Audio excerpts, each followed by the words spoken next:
to simply relax deeply in your chair and let your arms go loose, your feet be planted firmly on the floor, and just relax. And take in a deep breath, and as you exhale, just let all your cares drift out with that breath.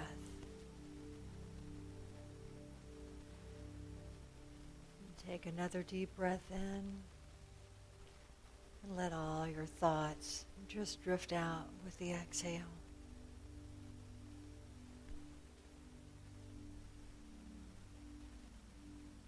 And take another deep breath in,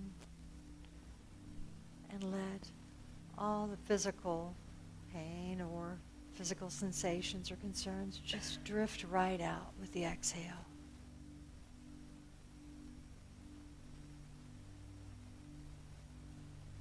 And one more deep breath in. And as you exhale, peace, peace to my emotions. Peace to my thoughts. Peace to my body. Peace, peace, be still and know that I am God.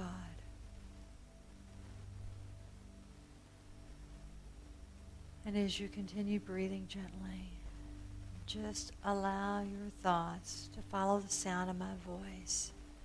And allow the sound of my voice to take you deeper and deeper into a peaceful state of grace and serenity.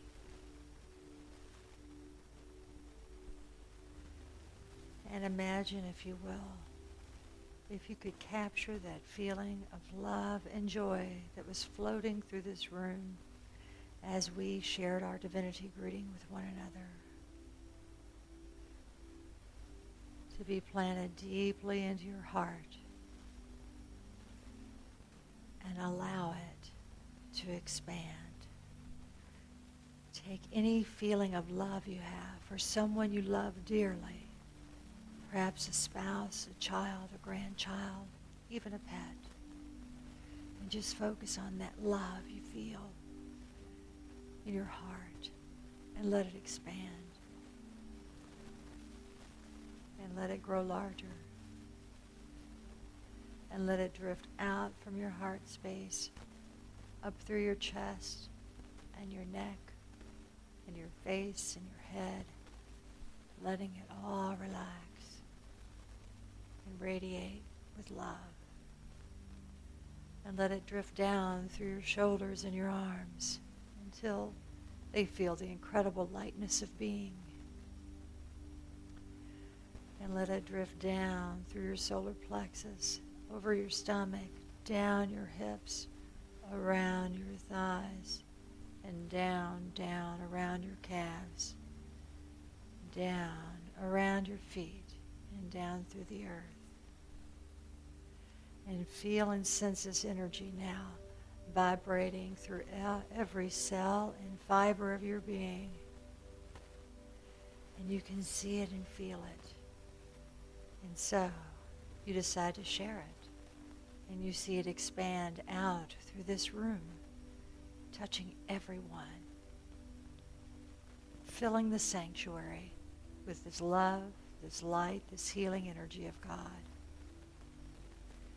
And now see this energy pulsing out from the building, out around the community, stretching out around the entire region.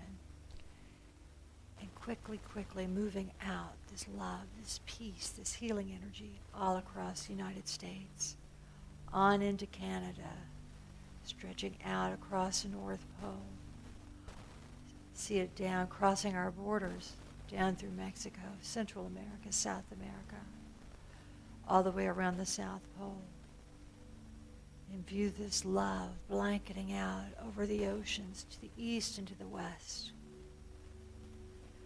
Seeing it just as a blanket of pink love, coating everyone and everything with God's love, light, healing energy.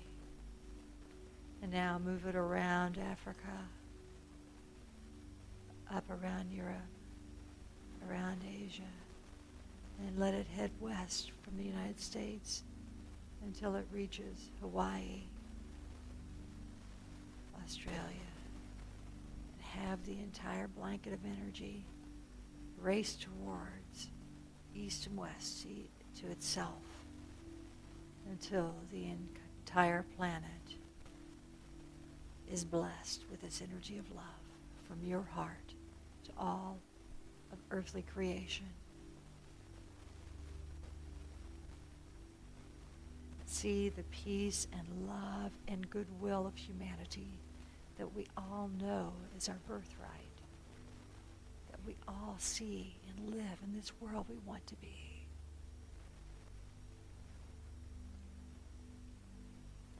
Smiling at its perfection, knowing that its possibility is not only real, but that it is probable, and absolutely praying it is a done deal. It is so. And now, sensing all this love you have sent out to all of humanity and all of the earth, just look at it and watch it just come rushing back to you, blessing you tenfold, 100-fold, 1,000-fold.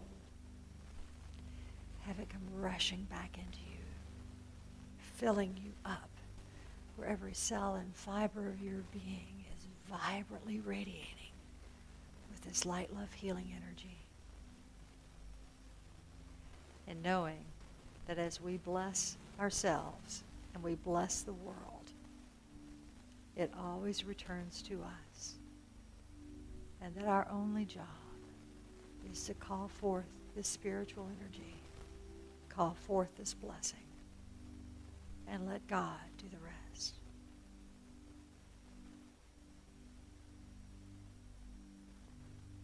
Sit in this peaceful place where you feel this wonderful presence for a moment and drink it in. I'll come back for you shortly.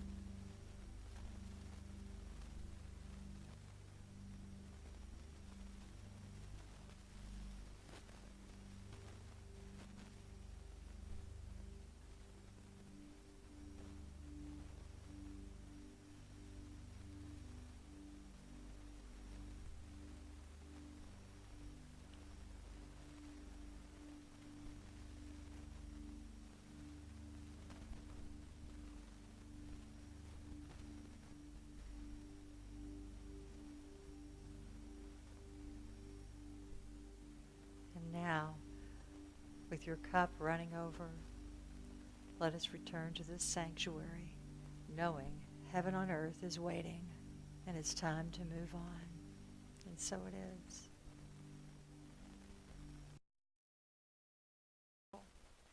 You know, it's always a challenge to determine what I'll talk about. You know, I don't want to do it from my head. You know, I feel like it's something I need to do from my heart. And usually, after I meditate on it a while, it'll slide right in there, and I'll know what that is. But this time, I had a struggle with it. I was speaking with Lavina a couple of weeks ago, and we talked about, you know, discerning what it is we're supposed to talk about, and that inner knowing you'll have. And I wasn't getting that at all for this one. So it was about a week ago, and Norman and I have been out traveling a lot. That's why you haven't seen us around scratching off items on our bucket list, you know, having fun. And I looked at Norman, I'm like, I don't have any idea what I'm going to talk about next Sunday. It was kind of starting to scare me. But then, last Sunday evening, I had an experience that absolutely, without a shadow of a doubt, I knew what I was supposed to talk about this morning. And I felt like, gosh, I can't really talk about this subject matter with these guys because I'm preaching to the choir here. But I'm going to do it anyway because the urging kept coming. So this morning I'm going to talk about the power of affirmative prayer. This is something that unity is based on. In fact, our founding mother, isn't that great to have a church where there's a founding mother and a founding father? Woo! Our founding mother, Myrtle Fillmore, back in the 1800s, late 1800s, she was suffering, and many of you know this story, she was suffering from tuberculosis and a number of other illnesses that were just really torturing her. And she went to a talk in her local community where someone came and laid out the principles of, what are called religious science or science of mind, the Ernest Holmes thoughts, and all the other new thought movement that was coming along, that there was more to these interpretations of the Bible than what the rest of the world had been sharing. And so she went, and I looked back at her bio this week, studying up, and she said when she listened to that talk, she felt something flutter in her heart. And that flutter in our heart, or however you get it, some people get an impulse across their back or whatever, you know it. And that spiritual discernment, you know, hey, this is the path right here you're supposed to go down. And so she took it on. She took on what they said. And for several hours a day, for over 2 years, she spoke to her body parts, telling them, I love you. You're perfect. You are in perfect health. And she would speak to each body part, all these different parts of her that were, at the time, incurably ill health. And guess what? We all know what happened. She had her miracle about 2 years later when all of this resolved. And as Unity was founded with her husband, Charles, she also formed Silent Unity. And many of you all know there's an 800 number. I don't think it's 1-800-PRAY, but it's something like that, okay? That any of us can call at any time, and they will pray with us.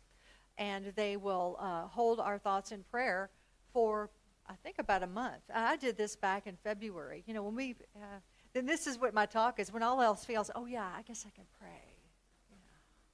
Yeah, that's why I preach to the choir. But, we've got these tools, but we've got to use them. So, at any rate, today is just a reminder of all the power of prayer that we can all use. Now, we know that just about every religion that was ever formed on the earth and every spiritual discipline has some mode of prayer involved in it, right? Even in the Hawaiian discipline that I trained in for many years, they have in their ancient spiritual principles something called a pule, and that is to pray. So we know that there must be something to this prayer if millennia of humanity have tapped into it. There must be some power there, or it wouldn't have permeated all of the religious disciplines in the world, both those existing now and those that are gone. So we know that there is truth here, that we can follow it.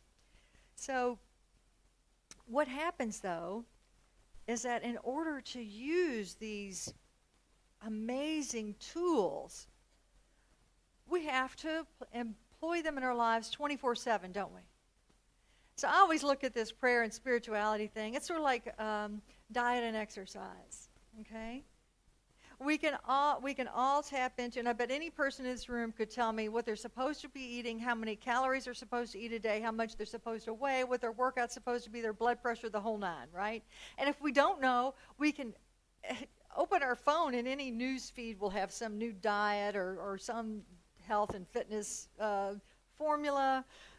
There are videos we can watch, but the whole bottom line is, in order to get results, it's not what we think that will give us results, it's what we do. It's not what we say that will give us results, it's what we do. It's not what we know that will give us results, it's what we do. And we have to do it and do it and do it to get the results, right? Okay? So if that's a great analogy, but the same thing holds true with our daily spiritual habits. Our daily spiritual habits. I will find myself doing just fine, driving down the highway of life, getting up every morning, and going straight into prayer and meditation, starting my day with that, feeling wonderful. Go about that for, sometimes, and I keep count how many days in a row I do it. Hundreds of days running, and then I go out of town and I go into a ditch, How easy. The same thing with what I eat, right? So it's what we do day in and day out. Same thing with spiritual knowledge. It's not what we know. It's not what book we read. It's not what guru we go and listen to, or what spiritual video we tap into, or what church we go to. It's what we take away and what we employ in our daily lives to feed us, right? And I needed this reminder. I needed this reminder myself. I know it's just amazing that we know here that the knowledge that we have can direct us on our spiritual path, that we can employ these tools. But many of us, and I find myself doing this, we can have all this knowledge, these keys that unlock the door to the kingdom right in our hands. And that kingdom would be all health, all wellness, all discernment, things just going smoothly in our lives, miracles happening, big and small. And yet we let these keys jangle in our pockets while we crawl through life saying, help me, right? So what is it that we can do to propel ourselves, to continue to learn to use them? You know, I grew up Catholic, as was said, and I come from a long line of praying women, rosary praying women. And my father did pack his rosary around the fields when he was a farmer. I know he used it as well. My grandmother, every afternoon, don't disturb her. She's on her rocking chair on the front porch doing the rosary, okay? But even with this, there's something about Catholicism that thought that worry was actually doing something good. Anybody, right? And I think it was a way to trap people. But even now, my mother can say to me, well, you know, we'll be talking about something, she'll say, well, I don't know, all we can do now is pray. And I'm like, that's the first thing we should do. You know, why worry when we can pray? Why? So I'd like to share a few things with you that I've learned about prayer over time. And again, I know that I'm preaching to the choir here. There are many prayer chaplains here, and that's our foundation here at Unity. But something prompted me to share it, so here I am. First and foremost, we have to do it. We have to do it. We can't expect to eat a carrot and go to the gym and do this 5 times and expect everything to modify. We have to pray. We have to pray without ceasing, we are told. Now, I don't believe that our higher power, that God says, oh, you've got to do it a whole lot in order to earn your way in. I don't think that's it. I think one prayer can do it. Nothing, no special task. But what I think the repetitive prayer for us is it trains our mind to go there. And so for me, I have found that it's something I have to repeatedly do in order to be able to tap into that vessel of energy. The next thing I've learned is that I have to tap into the vessel of energy, or it's just empty words. We're taught in chaplain training to get out of our head, to drop to our heart space, that resonance where God is, and before we pray. Because if not, we're just floating some words around. It would be like saying the Pledge of Allegiance. I go to, there's a spiritual group I meet with on a regular basis, and at the end we usually hold hands and say the Lord's Prayer. And they say it so fast, I'm like, oh my gosh, it's like pledging the allegiance, you know. Can we just feel the energy of the prayer as we're saying it, so we actually tap into the energy of it? I had a fun memory. Several years back, I went down to New Orleans for a bowl game. A girlfriend of mine married a college football coach. And so we went down to watch their football team play in the Superdome. And so I was sitting with the coaches' wives in the crowd, and it was right at the end of the game. And there was it was like it could go either way, depending on how this play came out. And I hear this woman sitting right beside me say so there was 2 coaches' wives right behind me, and they said, oh my gosh, we've got to pray. This is really dangerous. And they went, Hail Mary, full of grace, the Lord is with you. Just that fast. Like, okay, we're done. Now what? It's not so much the reciting of the words, but the energy we tap into. We must always remember to tap into the energy of the prayer. And so it's otherwise we're praying from our head. The Hawaiians thought when they met white man that they were spirits, because they did everything out of their head and out of breath that was from the head up instead of from down in this space.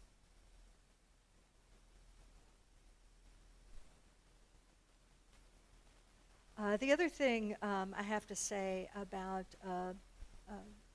tapping into that presence is it is very helpful when we want to go in and do and have a serious manifestation come to pass. We have to build up a pool of energy inside of us so that when we go in and make a draw on it, that we have a lot to call on. Right? Has anyone observed this in their prayer life? I'm sure. And this is another thing that the Hawaiians taught us, and now I'm seeing more and more of it as in resonance out here in life, is that before they would do big rituals or anything, they would build up the prayer energy sometimes for days before they would call it forth to perform the blessing that they were instigating. That's a word to use. And I also remember in the story of the parable with Christ and going through the village, and he was covered by throngs of people, but there was a woman who could not be healed, and she repeatedly could not be healed, but she felt, I'm going to go to him. And if I can just get close to him and touch that energy, I can be healed. And you might remember that she touched his garment, if you've heard this parable, touched his garment, and she was healed. And he turned around and said, who stole my virtue? Do you remember this part? He felt that spiritual pool that he had built up being drawn out. And so, similarly, we can give this energy for others in healings, give it to ourselves. And I guess you could also watch for spiritual vampires. I don't know about that. But, next, of course, we flow that energy we've built up to our prayer subject, whether it be for the world, for a person, for a condition. Once we have that, we can go in and tap right into it and call it forth. For me, I always see it as a stream of energy just coming out and being passed over that person receiving it. And or out into the world or out to special forces, as I call it. And once we have done this repeatedly and have a real feel for it, then we have the red phone. You know what I'm talking about? The president used to have the red phone on the desk. It was the hotline to whatever. And only, he had it, or only special people could have it. But we can build up the red phone where we have a hotline to God, because we have developed that relationship so significantly that all we have to do is touch base, go in there, and then call it right out. And that is amazing. Once again, we have all these tools to use. All these tools to use. And once finished with the prayer, always this or something greater. My will, not mine, be done. I have no idea how God wants this to come out. I don't know. I don't know what's right and best for a soul when I pray for their health. I don't know. I don't know if it's appropriate they be healthy. My mind thinks that. But I can pray for someone that I hold you in the highest and holiest healing properties, that I see every cell and fiber of your being vibrantly radiate with a perfected pattern of God's love divine. And I hold you in perfect health. And I can continue to say, I send this to your soul to use in its highest and holiest good. Whatever is best for you, because I don't know. Because the problem is, sometimes we don't let go and let God. We don't let go and let God. Our egos want to get in the way and say, I did that, or I can make that happen. We're not doing anything. We're simply directing that prayer energy and holding it in the highest good. We don't know what the best is for that person. Only their soul does. Only God does. Then, of course, we can have prayers for ourselves, for our own lives. And this is where things get a little bit interesting. I always say, I can pray, and it's okay to pray for ourselves. No problem. Why not? That would be silly. We're it's our birthright, the divine inheritance. We're children of the highest and holiest God. Why wouldn't we pray for things in our lives? In fact, I think it's selfish not to, because as we are blessed, we become a blessing to others.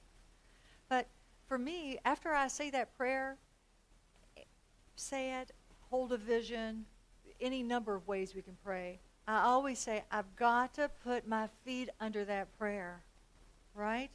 I've got to take action when I see it.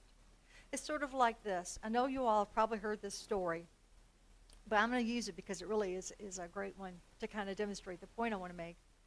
There was a gentleman in his house in an area that was beginning to flood, and he's like, oh my gosh, I've heard that it's safest to get up to the roof if the area starts flooding. It was flooding rapidly. So he crawls up there. He's on the roof. And he's like, God, please help me. Please help me. Save me, God, save me. Surely I will drown if you don't save me.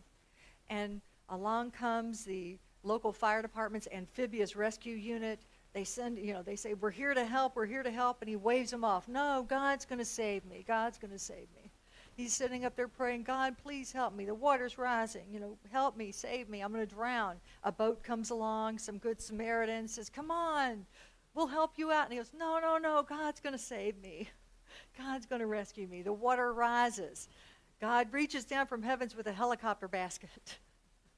The guy waves it off and says, no, no, no, no, I'm waiting for God to rescue me, to save me. And so then, of course, the water consumes him. He drowns. He crosses over to the other side and says, I don't understand what happened, God. How could I have died? I prayed for you to help me. And we all know the punchline to this. I sent fire and rescue. I sent a boat, and I sent a helicopter, you know. So what we have to watch for in our own lives is, where is that boat? Wait, how will I know when the boat arrives? And this is a metaphor, of course. I'm going to share something in my own life. For years, I struggled with intense sciatic nerve pain. I mean, it was debilitating. And I prayed for the right avenue for treatment. People came to me with loads of ideas and what they did and so on, but still it was like, I will know when I know. And sure enough, someone came along, suggested this one mode of physical therapy, and I went, and yeah, it worked. Then, of course, that was my little boat, whatever, one of the things. Then I started having all this hip problem, and I knew I would have the right answer when I had the right answer. And I waited it out, and in a lot of pain, but I knew not to do anything. I know sometimes Norman was aggravating me. Why don't you go to the doctor, blah, blah, blah. I'm like, I don't think the doctor's going to, you know, I wasn't feeling it. I didn't have the discernment. The flutter wasn't in my heart that says, this is where you go. Then I found a doctor who put some stem cells in it, and it healed it. And then I had problems with the back, you know, and on it goes. But I waited and waited until I felt that. That's it. Go, do that. And so I took action. So sometimes God answers our prayers through the physical form, through modern medicine, through other people, right? We don't have to wait for the miracle. Of course, would my preference be that all this be healed like Myrtle Fillmore? Yeah, I prayed for that too. But God sent the helicopter, the boat, and so I jumped on. Now, we have to also remember that God, of course, can answer our prayers through all these world situations. That God can fulfill our requests through heavenly rock star ways that will just blow your mind, take your breath away, in both the large and the small. So I have to share what happened last week that said to me, this, you guys, this is what I'm supposed to talk about. And I'm just starting to light up with cold chills all over my body. So, I have a very strong spiritual affinity with a particular musician that I've had for decades. I was struggling in a life and death issue about 13 years ago, and it was the words over and over of this musician that helped me hang on. In fact, one of his songs, Prayer for the Dying, was one that specifically spoke to me. And it was about anyone dying either in body, mind, or soul, that there was a bridge you could cross over in this life for rescue and otherwise. And I mean, that was just one of the many songs, but that one in particular. And I've always said, when I have an opportunity, I want to go see this person. They only do about 6 performances a year, so I knew there was going to be a plane ticket, a hotel, and tickets involved. It was a bucket list item. So a few months ago, I was in one of those deep scrolling through Facebook funks. You ever done that? Like you're almost hypnotized, like la la la, cats, dogs, parrots, political, up, on and on and on.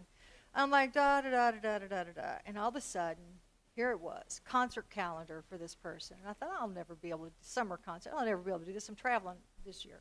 But I clicked on it anyway. There it was, at Red Rocks Amphitheater, another bucket list item, and it was going to be on July 15th. Well, I knew I was going to be out there for a business/pleasure trip, July 14th through 18th. I took this phone, I went in the house to find Norman, I went and found him, and he saw this really dumb look on my face. He goes, what? I just showed it to him, because he knew. And he's like, well, you got to do it, you know. So we did. I got the tickets. We rented a car, because we were staying in Colorado Springs, and we were driving up to Denver Sunday night to go to this phenomenal concert at Red Rocks. So guess what? Rain, rain, rain. This is an outdoor amphitheater. Pouring, gushing, Derby Day rain. Remember how hard it rained on Derby Day? All right. So we stopped at Walmart, get rain ponchos, stopped somewhere else and bought long pants. I mean, it was just a total game changer. And everyone told us, get to the parking lot early because it's going to be so crowded. Well, we get there 2.5 hours early, 3 maybe, I don't know. And we're sitting in the parking lot, and it's just buckets of rain. So we're playing cards. the first hour, hour and a half. We're just playing cards, wasting the time going, oh, this is going to be fun, you know. And I stopped. I said, Norman, let's do something. And so we sat there and we prayed. I said, you know what? Let's pray. So we did. And I said, somehow there's going to be a hole in the storm open up. Because, I mean, they said by the time the show started, it was going to be thunder, lightning, monsoon, the whole thing. So we said, no, there's going to be a hole that opens up over this area. The storm's going to clear out for us, and then we're going to be able to look up and see stars in the sky. All right? And I did one thing further. When he and I were finished praying, I went inside, and I did this little Hawaiian huna pule prayer technique that I know. And I said, yes, I want a rainbow, okay? And so that's it. And I even, for some reason, I put it on Facebook, blah, blah, blah, and I want a rainbow, right? So we go on into the concert. We're laden down with our rain gear. We get in there. Rain starts letting up. Rain starts letting up. It's over. I look over. There's one rainbow. There's a second rainbow. Two of them. The second rainbow hung out over Red Rocks Stadium or amphitheater for an hour and a half, what have you. It was just amazing. I was like dancing with joy because you could see lightning around in the distance. It wasn't supposed to happen. It was socked in. And I knew my prayer had been answered. I was so happy, I can't even tell you. And I had this spiritual energy come over me that was unbelievable. And if that wasn't good enough, the singer, who I have this strong spiritual connection with the music, the voice, everything, at one point in the show, got up, climbed over fences, climbed up. We were fifth row over here on the side, came up, sang to me, held his hands through me, and sat there and sang to me, prayer for the dying. It wasn't about meeting a celebrity. It wasn't about any of that. It was just that I asked believing. And it all cleared up, and the gift came rushing forward. And the thing is I almost forgot to do that. Almost forgot to do it. That's when I knew, and I saw that demonstration, and I also usually keep these things to myself. But somehow this one I felt I was supposed to share. It was a phenomenal, absolute demonstration. So, ways to pray that we can incorporate into our daily life. Of course, there's the prayer chaplain path. We all know about that one. If you don't, see someone. See Margie, or who else would we see? Karen? Catherine, okay. Kathy Schmiedlin, and they have training. You can learn how to pray like a rock star as it relates to prayer. Affirmations, saying things over and over and over again. I learned a few years back to start saying, I am triple blessed. Why not just affirm it? I am triple blessed. Somebody asked me one time, well, why not quadruple or whatever? I don't know, triple, the Trinity. It just rolls off my tongue. And so I read somewhere, what do we do? What do we use in our phrases that we have to memorize all the time and use them over and over and over again? Those daggone passwords to everything, right? Make your affirmations your passwords. I've done that. And, I'm thinking about it all the time, and now it just keeps going, and I keep affirming it. And the other thing, how do you use your windshield time? We're in our cars a lot, aren't we? A lot of times I'm in my car, and I got the radio and distracting things on, and I'll just turn it all off and just start repeating, peace, be still, and know that I am God, over and over. It's such a simple thing to do, and we're kind of in that prayer space when we're driving. We're not really conscious. We're kind of in that unconscious state. It's a perfect time to do affirmations and prayer.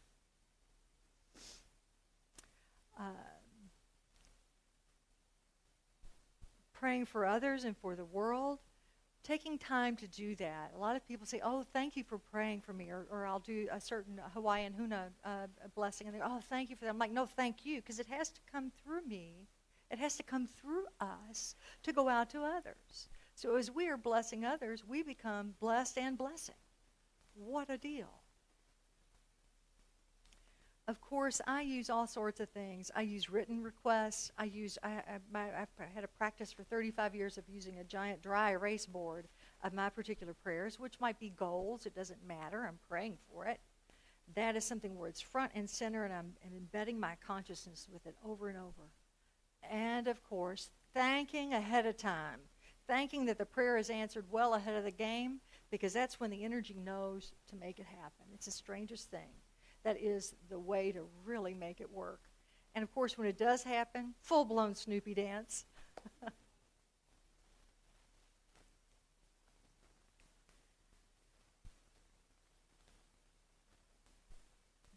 one last bit. When I'm most afraid and I can't think to pray, I ask someone else to pray and believe for me. That is just as powerful. Somebody might be what they think is an impossible situation, and I'm like, don't worry, I can believe for you. Just put it aside. Let me believe for you. It's a powerful gift we can give to others, and it's an easy thing to ask for others because it's hard to believe sometimes for ourselves, right? Because we're in it. We're caught up. I keep in my notes section in my smartphone different things I can go to in prayer, and there's this wonderful little book that Elaine and Bruce Wood helped me pull together that is really a byproduct of my time in the chaplain program at Unity. And this is Call Forth a Blessing. It's a compilation of prayers that I created. I didn't create it. All I did was stand and be the open vessel as we do in chaplain training, and the words poured through, and we were able to get these out and published. Easy to put in the pocketbook or carry with you, throw on your desk, because we can always use something as a touchstone. So, all I can leave you with is that I do believe in the presence and the power of God, the good, the omnipotent, and I know that we are the beacons of creation, that we are co-creators with God, and that what we think about and feel about all day long creates our reality and the reality of others. And so I believe that God can do anything, anything, anything. And what I am simply responsible for is to train myself to go with inside, sit and rest in God, and just be loved. Thank you.